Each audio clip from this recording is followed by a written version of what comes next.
মধ্যবিত্ত বাড়ির মেয়েদের স্বপ্ন পূরণের উদ্দেশ্যে যে অনেক কিছুই করতে হয়। আজ সকালবেলা থেকেই ব্যস্ততা যেন একেবারেই শিখরে। সকালবেলায় পড়ানোর পরেই চলে এসেছিলাম রান্নাঘরে। বাবার জন্য লাল চা সঙ্গে ঘুগনি করেছি।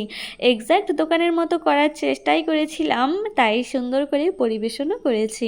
বাট লাকিলি এর টেস্টটাও কিন্তু দোকানের মতোই হয়েছে। এরপরে আমি সবজি কেটে অর্ধেক রান্নাও করি। আর আমার একটা বেরোনো ছিল, কারণ একটুখানি ইম্পর্টেন্ট কাজ ছিল। কি করব, ওই যে বললাম মধ্যবিত্ত বাড়ির মেয়েদেরকে সব কিছুই সুন্দর করে ব্যালেন্স করতে হয় নিজেদের স্বপ্ন পূরণের উদ্দেশ্যে।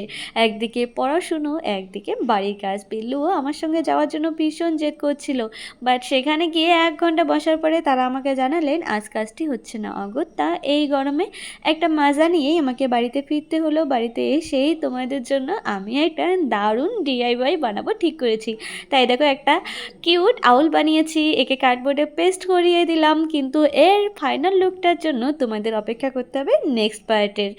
এখন সন্ধেই প্রায় হয়ে এলো, এইদিকে তো শরীরটাও আর সায় দিচ্ছে না, কিন্তু আমাকে একটুখানি বেরোতে হবে। কারণ এই যে ছোট্ট বেবিটাকে দেখতে পাচ্ছ, এ কিন্তু চোখের সামনে যেন বড় হয়ে গেল।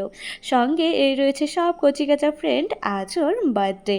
আমাদের বাড়ি ফেরার তাড়া ছিল, তাই একেবারেই ফার্স্ট ব্যাচেই বসে পড়েছি। আর মেনুতে ছিল পায়েস, কেক, সঙ্গে ফ্রাইড রাইস, চিকেন আর আইসক্রিম। দেব আজকে নিজের হাতেই খেয়েছে। আমরা এখন বাড়ি ফিরবো। তোমরা ঝটপট করে রেখো লাইক, কমেন্ট, শেয়ার, সাবস্ক্রাইব।